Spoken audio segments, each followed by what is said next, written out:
The Adventures of Huckleberry Finn, Chapter 31. We doesn't stop again at any town for days and days, kept right on along down the river. We was down south in the warm weather now, and a mighty long ways from home. We begun to come to trees with Spanish moss on them, hanging down from the limbs like long gray beards. It was the first I ever see it growing, and it made the woods look solemn and dismal. So now the frauds reckoned they was out of danger, and they began to work the villages again.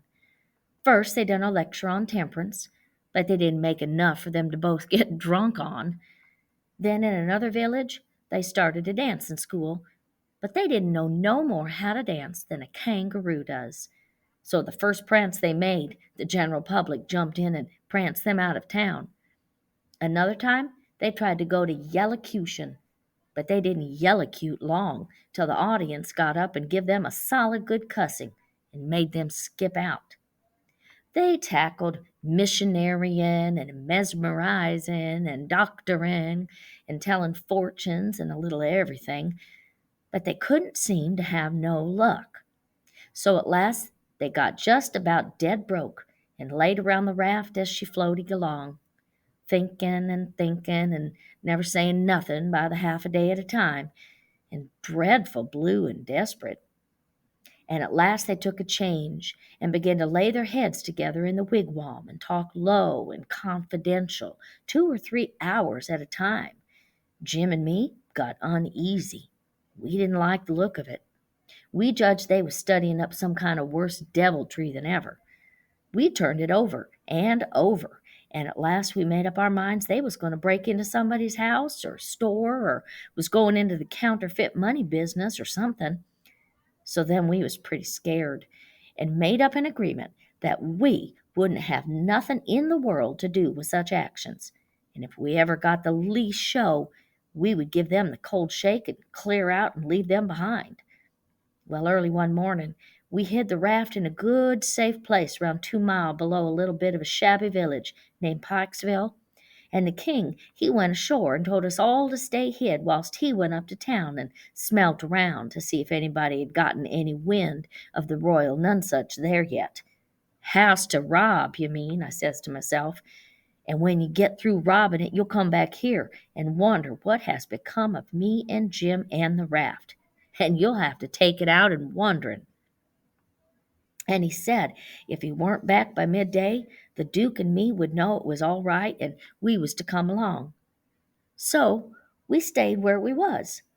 The Duke, he fretted and sweated around and was in a mighty sour way.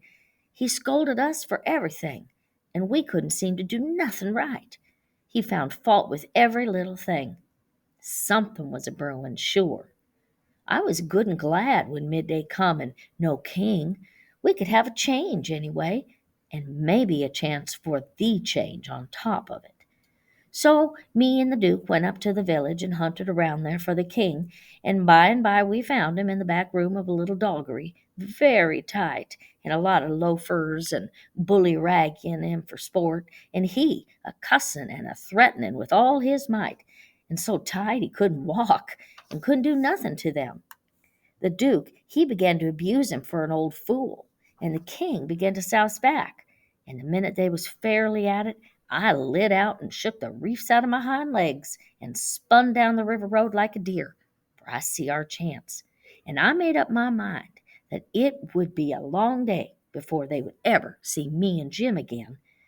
I got down there all out of breath, but loaded up with joy and sung out, "Set her loose, Jim. We're all right now."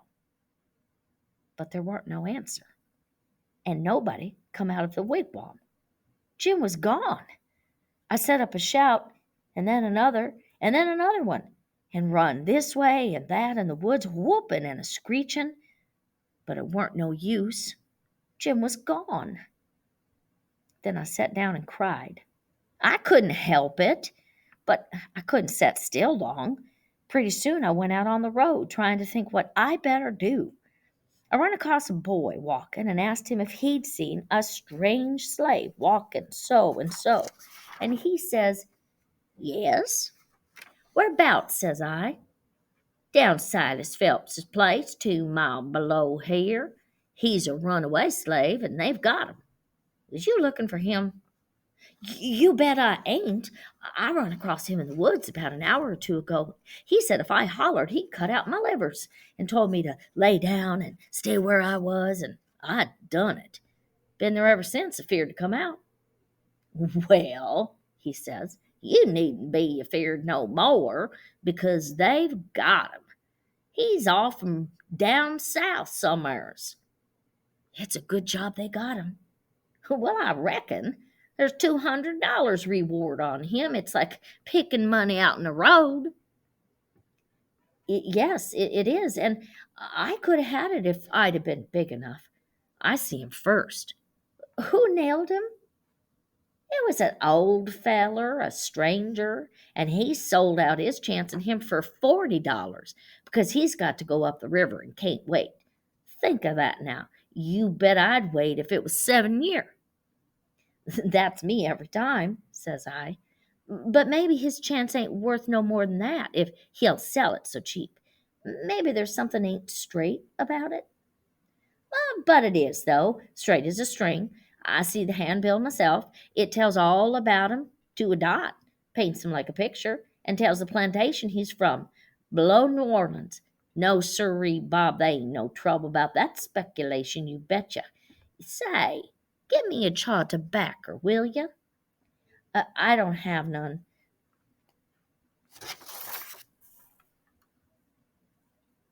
Well, I didn't have none, so he left.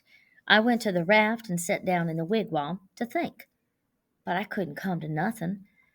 I thought till I wore my head sore, but I couldn't see no way out of the trouble.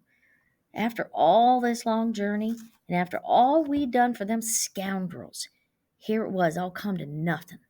Everything all busted up and ruined because they could have the heart to serve Jim such a trick as that, and make him a slave again all his life, and amongst strangers, too, for 40 dirty dollars. Once I said it to myself, it would be 1,000 times better for Jim to be a slave at home, where his family was, as long as he's got to be a slave. And so I'd better write a letter to Tom Sawyer and tell him to tell Miss Watson where he was. But I soon gave up that notion for two things. She'd be mad and disgusted at his rascality and ungratefulness for leaving her, and so she'd sell him straight down the river again. And if she didn't, everybody naturally despises an ungrateful slave, and they'd make Jim feel it all the time, and so he'd feel ornery and disgraced. And then think of me. It would get all around that Huck Finn helped a slave to get his freedom, and if I was ever to see anybody from that town again, I'd be ready to get down and lick his boots for shame. That's just the way. A person does a low down thing, and then he don't want to take no consequences of it. Thinks as long as he can hide it, it ain't no disgrace. That was my fix exactly. The more I studied about this, the more my conscience went to grinding me, and the more wicked and low down and ornery I got to feeling. And at last, when it hit me all of a sudden that here was the plain hand of Providence slapping me in the face and letting me know my wickedness was being watched all the time from up there in heaven, whilst I was still a poor old woman's slave that had never done me no harm, and now was showing me there's one that's always on the lookout and ain't a going to allow no such miserable doings to go on only just so fur and no further. I most dropped in my tracks, I was so scared.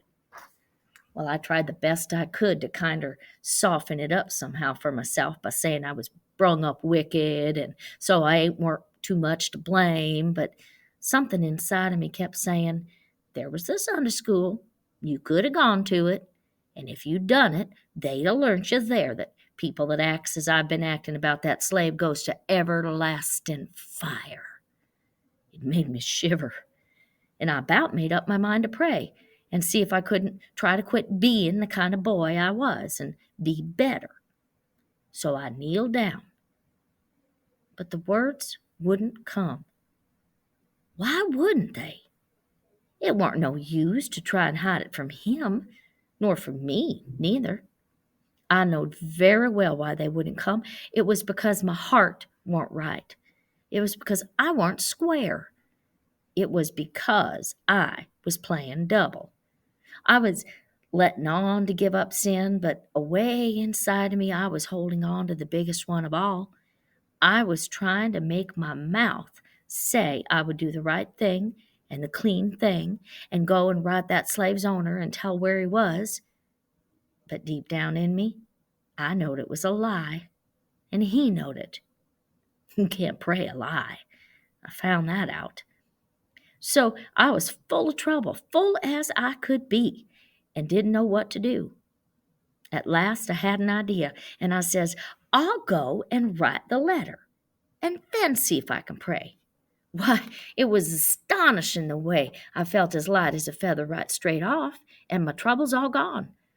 So I got a piece of paper and a pencil, all glad and excited, and sat down and wrote, Miss Watson, your runaway slave Jim is down here 2 mile below Pikesville, and Mr. Phelps has got him, and he will give him up for the reward, if you send. I felt good and all washed clean of sin for the first time I'd ever felt so in my life, and I knowed I could pray now, but I didn't do it straight off, but laid the paper down and sat there thinking how good it was all this happened so, and how near I come to being lost and going to hell. And went on thinking, and got to thinking over our trip down the river, and I see Jim before me all the time, in the day and in the night time, sometimes moonlight, sometimes storms, and we a floating along, talking and singing and laughing. But somehow I couldn't seem to strike no places to harden me against him, but only the other kind. I'd seen him standing my watch on the top of his'n instead of calling me, so I could go on sleeping, and see him how glad he was when I come back out of the fog, and when I come to him again in the swamp up there where the feud was, and such like times, and would always call me honey, and pet me, and do everything he could think of for me, and how good he always was.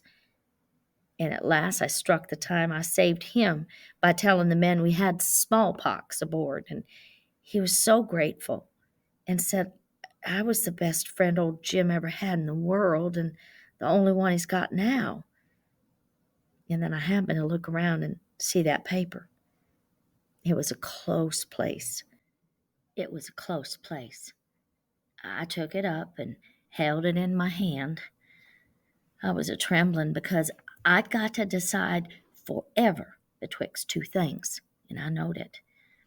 I studied it a minute, sort of holding my breath, and then says to myself, all right then, I'll go to hell, and tore it up.